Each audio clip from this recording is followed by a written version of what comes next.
Now we've got a big show today because there's a massive protest going on Saturday in London involving a chain around Parliament for Julian Assange. And here to speak about it, who's been on the show several times before, is to talk about Julian, is Deepa Driver. Are you there, Deepa?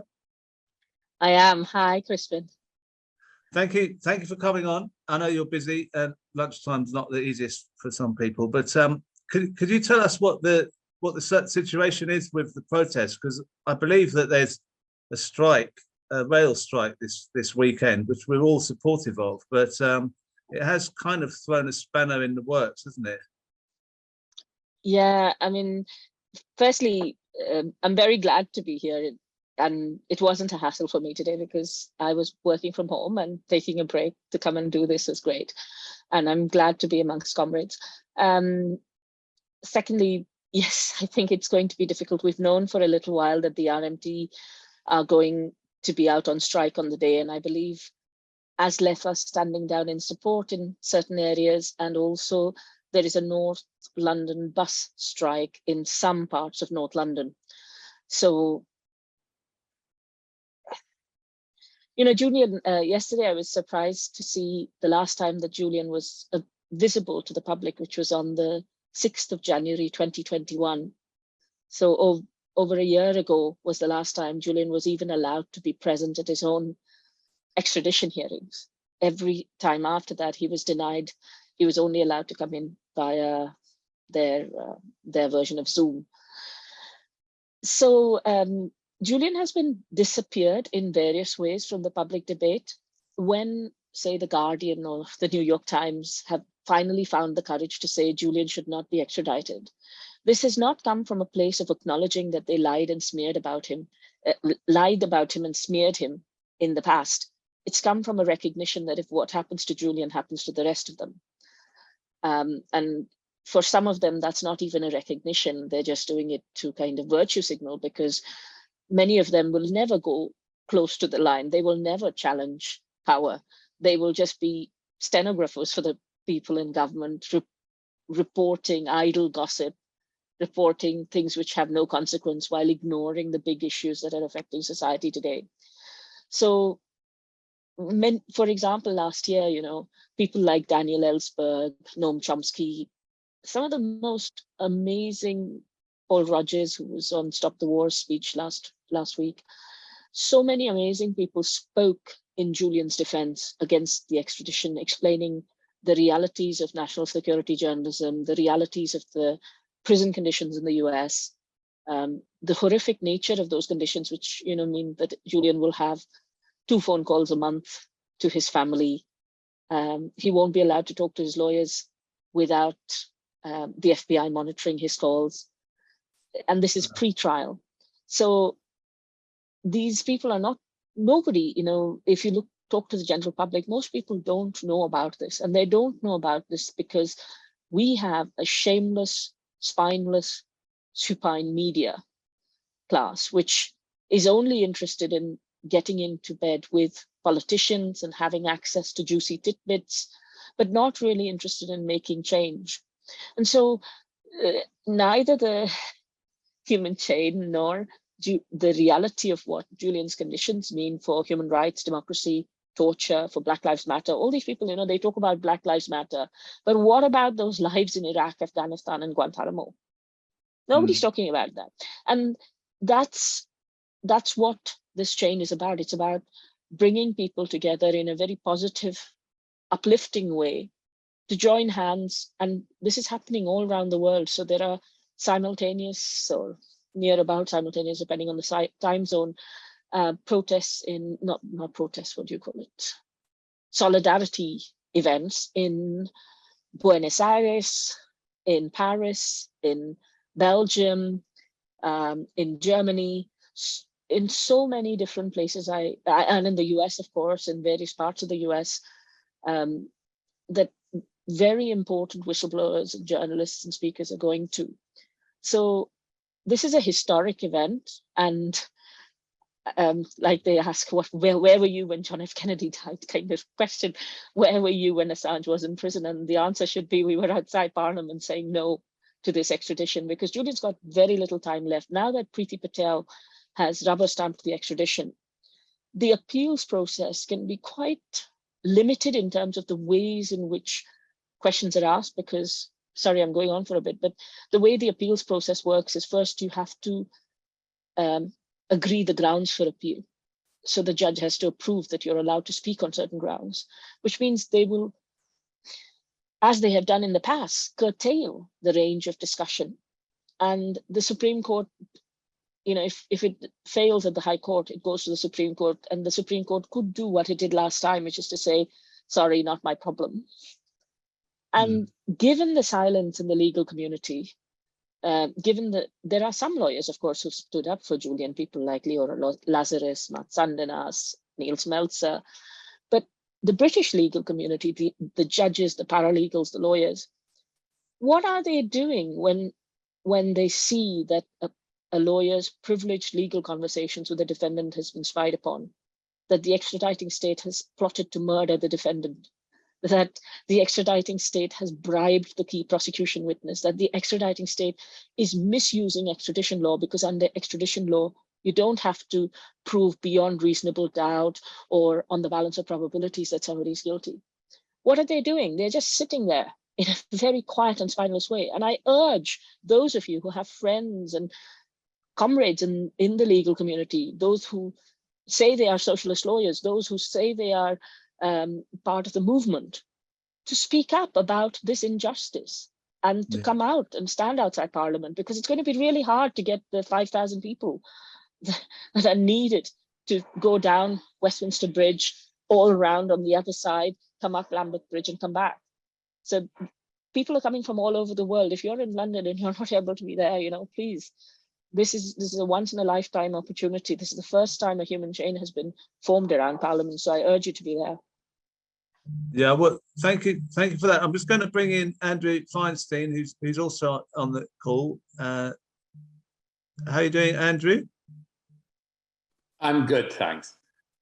Now, what do you think's at stake here with Julian's case? I mean, yeah, as someone who investigates corruption as you do in the arms trade, I mean, could you find yourself in a similar situation to Julian if Julian is extradited? Is that the kind of situation we'd find ourselves in? Would you be silenced?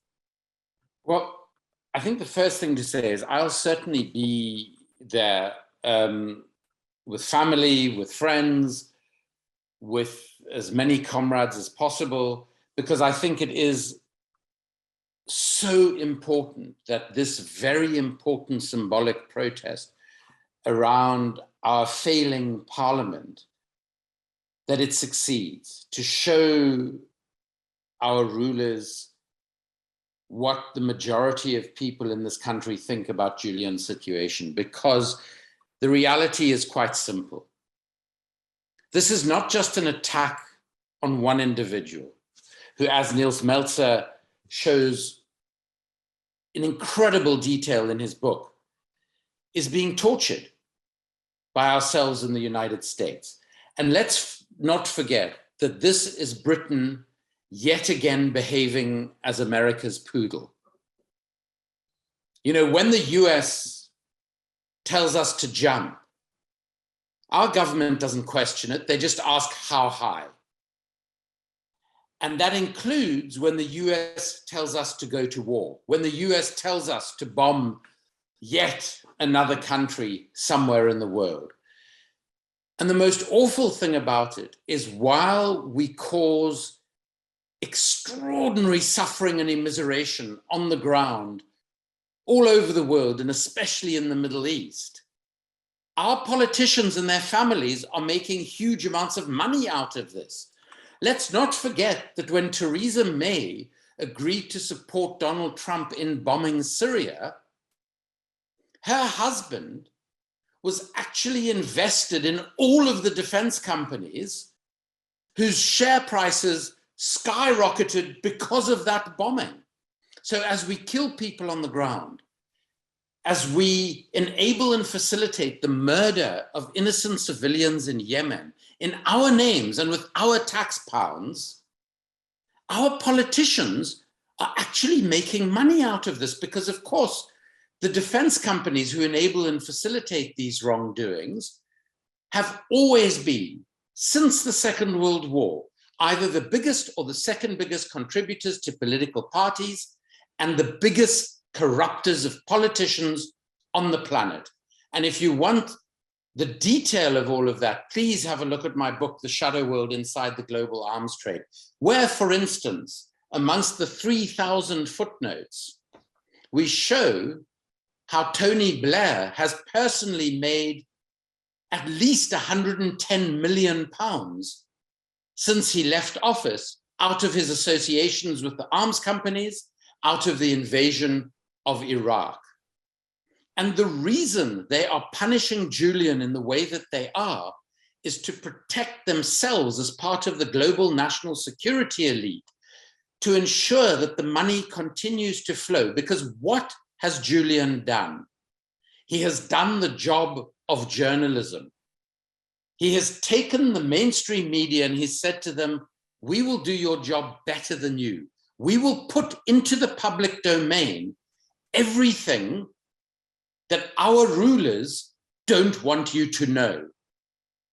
And how can this be the case? On the most important function that a government has, the function of deciding whether to go to war or not, the conduct of our government when we do go to war, we are not allowed to know anything.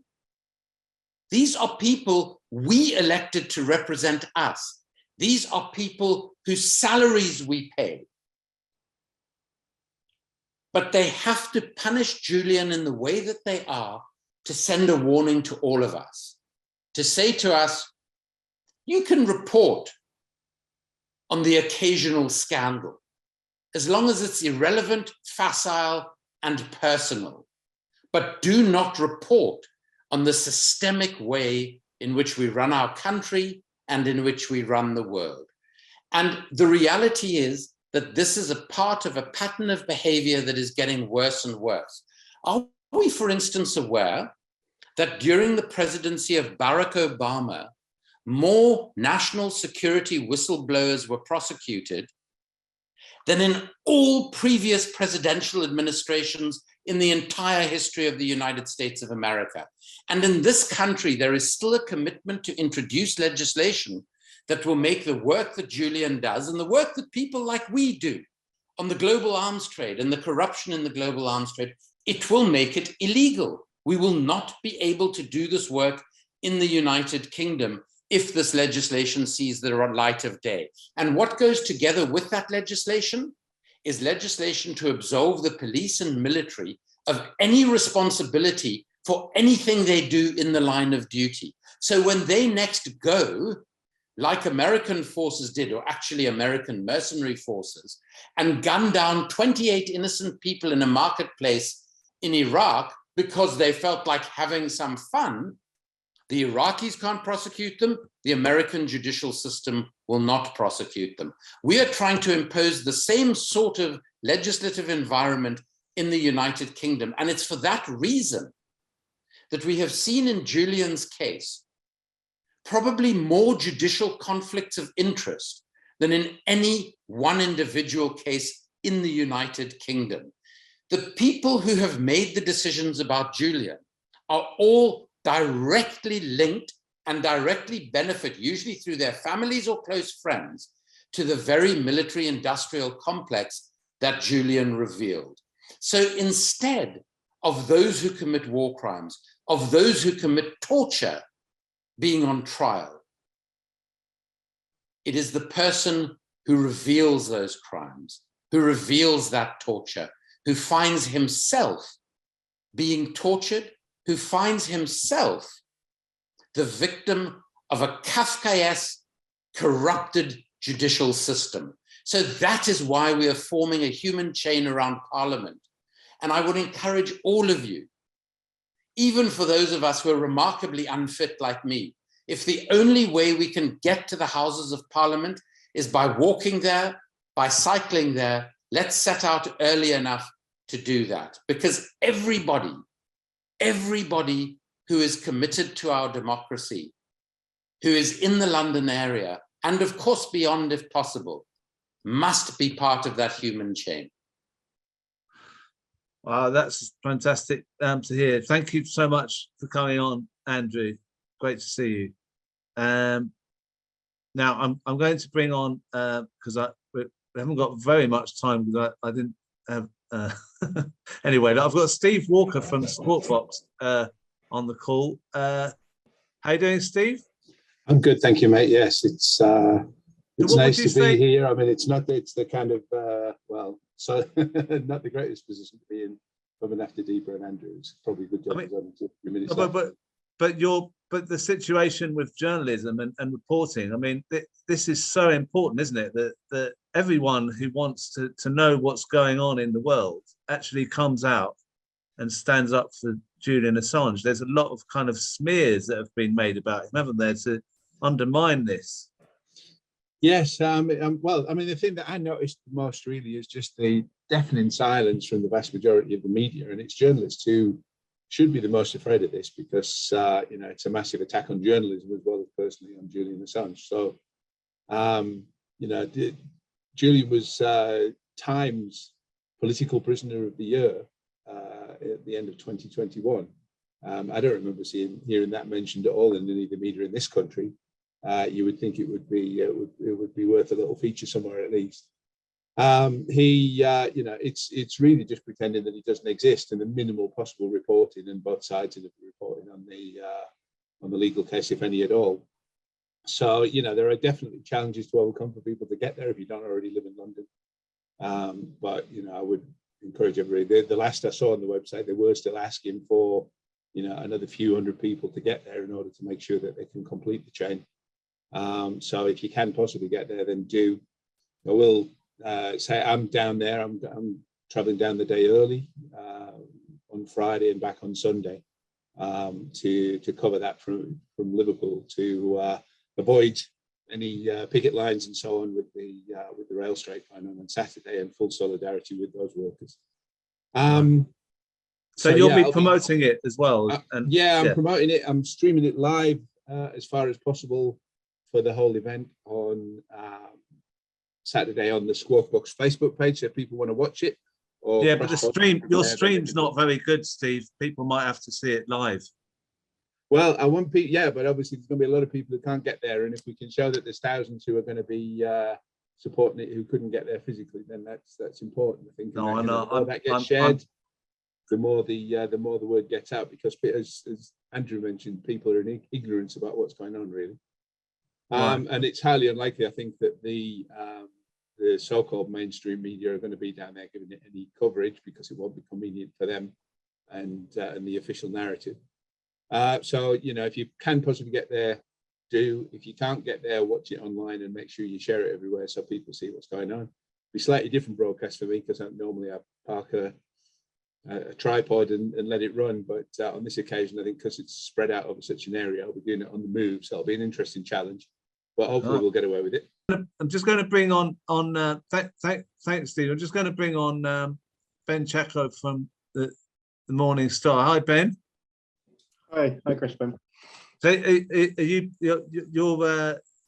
you're obviously doing reports on stuff that are quite controversial and could be pulled by anyone at any point. So you're supporting Julian. Are you doing a lot of promotion as well? You're promoting this protest, aren't you?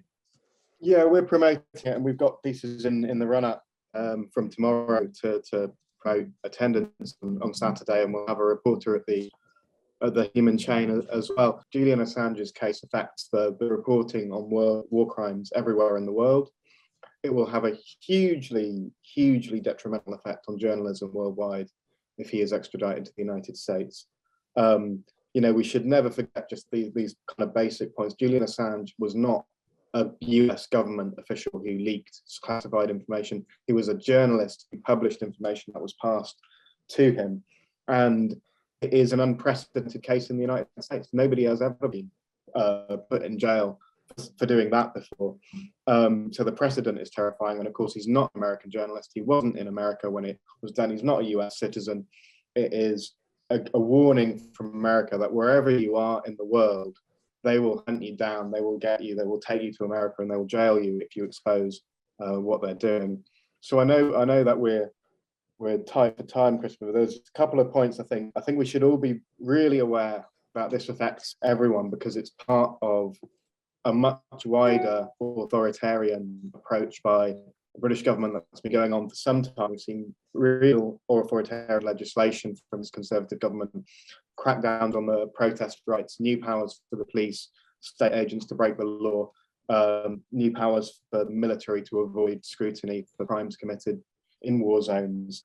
And of course, all of these attacks on the right to strike, which are coming through from the government now. So they are actually engaged in a comprehensive assault on civil liberties, and the media crackdown is part of that. And Julian Assange is being made an example to terrify journalists who speak out. Obviously, that's something that is bipartisan, and Angela Sanchez, I think some of Skwawkbox had a piece on him, as did we, a Labour delegate, who simply spoke against a motion in debate and has been suspended from the party for doing so, again, for pointing out uncomfortable truths about the presence of neo-Nazis in the Ukrainian military and things like that. So there's real stake in this for all of us. And it's getting worse very, very fast. The Russian war in Ukraine has seen a huge acceleration of online censorship as well, with loads and loads of accounts taken down and videos taken down and access to things removed by Google and YouTube and so on. So giant corporations are controlling more and more what we're allowed to see, what we're allowed to read. We have to stand up against it. And I think that this human chain, as Deepa said, the first time this has ever been done in Parliament, we should make as much of it as we can and publicise it as much as we can, so that people can't ignore this case, which the whole establishment, there's a conspiracy around just pretending that this isn't happening, but it is the biggest free speech case in this country, probably in the world at the moment. We do need to give it the maximum support. I really appreciate you coming on, Ben, and thank you as well, Steve, for coming on. I just wanted to point out something that was drawn to my attention earlier today, which is that if you watch this video, it seems like there's an attempt. Why are you taking these off? Because I'm a student here. How can you take these off if I'm... The university doesn't want anything on their property. Okay, so SOAS University doesn't want students to put posters on. Yep. Okay, so they're making you do that.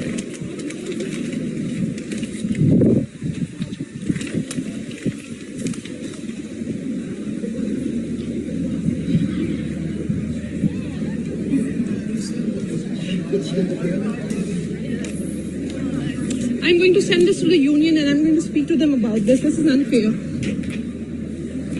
I'm a student here. You can't stop me from doing any student-related activism here. Right, Haleema Hajazi's joined the call. Haleema, you're, as you say at the end there, you're a student at SOAS. You were putting up flyers for the protest and they were taking them all down. Yes. It seems that not only the media aren't covering this, but they're trying to get anyone out there who's even flying to stop getting the word out. Yes, and that was really extremely surprising for me to experience because I was on campus last year as well, and we were allowed to put posters on. So yesterday or Monday was the first academic year of the academic year, and academic day of the year. And I was just trying to get the word around of this protest which is happening outside Parliament. And I was prevented to put, flyers up or posters up in the library section. I thought that maybe if they just want libraries, not an appropriate place for the posters to be put on, although we did used to have posters there last year as well. Then I tried to do it in the building reception prevented me as well. And then I went outside in our courtyard to put it on trees and walls where we used to have lots of posters on. And then security came, which has been recently hired by SOAS University to suppress any sort of student activism. and they asked me to remove these posters. Wow. When I refused, they started taking them out themselves. And then I went to speak to my student union, and I was followed in the corridors there. I was argued with, and of course, other students joined in to, defend me. But, at the end, it was really a bad experience. Yesterday, when I went there again, in the same corridor, there was presence of another security guard. So I just don't know what is happening at SOAS at the moment. Well, I mean, SOAS is known as a progressive university, and young people are always the lifeblood of protests and campaigns, aren't they? So if they're stopping people knowing about what's happening on Saturday, that's a pretty terrifying erosion of freedom again. Not only, we're seeing that with media, but with even just going out putting posters up and flyers. Thank you, Haleema. I'm just the time's a bit short. Thank you so much for coming on, and I hope you can beat these people and do what you need to do. Thanks. Now I'm going to bring on Stella Assange, who's on the call. I wanted to leave Stella on to the end because Stella, there's lots of support for Julian out here, and we know that there's a difficult situation with some of the sort of strikes and people not maybe finding it easy to get into London. I wanted to make this an emergency kind of broadcast so people can try and push for it even more. How do you feel about this Saturday? Well, I'm feeling that it's galvanizing people, actually, and obviously there are the RMT strikes, but I'm urging people to find a way to come anyway, because there is strength in overcoming obstacles. There are people who are organizing from Liverpool and Birmingham in coaches, and I think there's still some places left in those coaches. So if you want to come down in a coach from Birmingham or Liverpool, then please get in touch with Don't Extradite Assange or DM me directly on Twitter. And I know there are some people who are driving from Bournemouth and from Cornwall, and who are offering to help people get to London because they have a spare seat. So, and if there are people on the call who are actually driving into London and are able to do the same, then get in touch, and then maybe we can get some people who can't travel. But if you're affected, do check the website and plan for alternative means of travel, because for some people it might be impossible, but if it is in any way possible, part of activism is leading by example and showing determination in the face of adversity. When things are not easy, you do them anyway, and that's part of the fight. And I want to commend the SOAS student. I'm shocked, frankly, because I was a SOAS student, and during my time, SOAS had flyers everywhere. This was part of SOAS identity as a place where discussion was encouraged, where politics was in the vibrancy of politics was in every room in that place. And I'm shocked to see these security guards with cameras on their chest taking down posters and flyers for a protest to free a man who is a political prisoner in the heart of London. It is absolutely shocking. And Julian has been in Belmarsh prison, as you know, for 3.5 years, and he's facing 175 years for publishing evidence of war crimes. It's really so extreme where we find ourselves. And, I've been thinking recently about what Julian's case really means. And look, it's basically, I see a lot of continuity since the war on terror began. Basically, Julian is the victim of the undermining of our civil liberties that came as a result of the so-called war on terror. What did they do? They started dismantling our rights. They started dismantling them. The extradition treaty between the US and the UK is a prime example of that. It is a fast tracking to be able to take people from one jurisdiction to the other with minimal, really absolutely minimal ability to stop such an extradition. And so when you have a political extradition like this, where Julian is being accused for political offenses under the Espionage Act, you have this bare bones piece of legislation, the Extradition Act, that basically says, well, we trust our allies and we will do what they say. But it's beyond that. I've been thinking about, well, what is the social contract nowadays? Because citizens have been losing their rights over the past 20 years in a spectacular manner. And that is, you know, a lot of parallel processes that have been going on that Julian and WikiLeaks have exposed different aspects of. The security state, the bloated security state, which has merged with the surveillance industry. And these are basically, you have the US and the UK are at this level, basically one state, and we have no oversight over what they do. And you have Julian as a victim of a propaganda war that has been seeded by the intelligence agencies. I don't know if all the viewers are aware of this story that came out a year ago about how the CIA under Mike Pompeo had been plotting Julian's assassination and plotting to kidnap him and take him to a black site. And this was even before there was any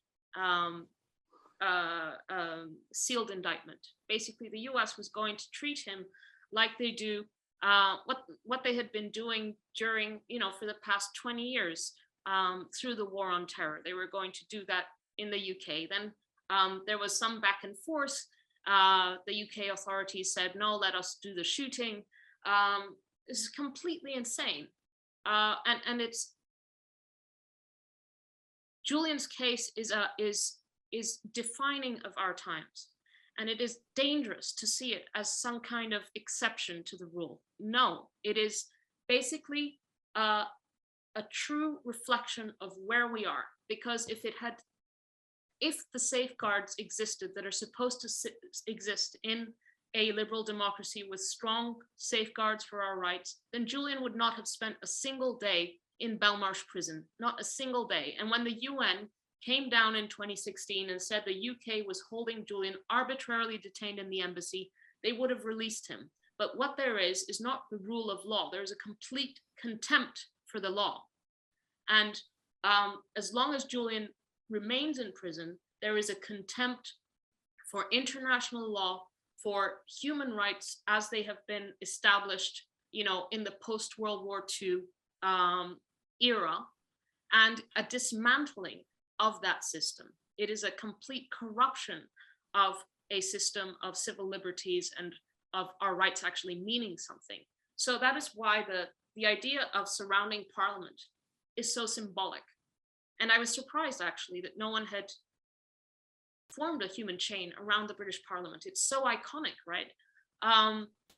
Yes, you need a lot of people. And by the way, I'm encouraging people not just to come, but to recruit 3 other people. That's our goal, that everyone who comes brings 3 more people, you know, bring a date, bring your family, bring your neighbors, make it a group outing for your street. Because we need that symbolism of people surrounding Parliament, of human solidarity. We've been locked in our apartments and our homes for so long, and we have gotten used to communicate with each other. In a way, it's a strength that we're able to do this through our screens, but in a way, we've also kind of transferred our reality online. But no, we have to reaffirm our ability to express ourselves and to do it in front of the center of power of this country. Because part of the problem is that power has been concentrated and continuous in Westminster during the time that Julian has been there. You know, you've had the Conservatives in there throughout. And when Jeremy Corbyn was leader of the opposition, he had a different, you know, he said Julian would not be extradited if he became prime minister and so on. But by contrast, you've had the Conservative being basically in lockstep with the United States. And that is just, you know, Julian's fate has been determined by this continuity of those who hold power in Westminster. And that cannot be the case. This is the sign of how this is a political case, right? Under Obama, Julian wasn't prosecuted. He didn't face any prosecution for the Manning publications. Manning had her sentence commuted, and then Trump comes in, and then Julian faces 175 years in prison. This case is so you know, it should be the most important case for everyone on the left, and not just on the left. You know, I'm speaking to the left and the right. I did an interview with Jordan Peterson that came. I saw that. Yeah, you're very busy. You're doing lots of interviews. I've noticed that you're really pushing it, and we should all be behind you. And we're encouraging everyone to show as much support as they can. Pass the word on. Bring 4 people with you, not 3. And because you can fit 5 in a car. I'm gonna get Andrew Feinstein wants to come in quickly and talk. I've got to move on in a bit to go to Rio de Janeiro for something else, but he's been waiting for a while. Hi, Andrew. Very quickly, Crispin, thank you. I just want to take a moment to pay respect to Stella. We share a place of birth, which, as you can hear in my accent, is far south of where we are today. And in South Africa, there is a tradition of women who are forced into politics by the circumstances of their lives. And I think that Stella encapsulates that tradition. It's a tradition of Albertina Sisulu, Winnie Mandela, Gertrude Shorpe. And we have a saying in South Africa: you strike the women, you strike a rock. We all have a responsibility to Stella and her family, to Julian, to our very flawed democracies, to be there for them all on Saturday. So let's make sure that we bring 3, 4, 5 people and we show them the support that people showed South Africa during the struggle against apartheid.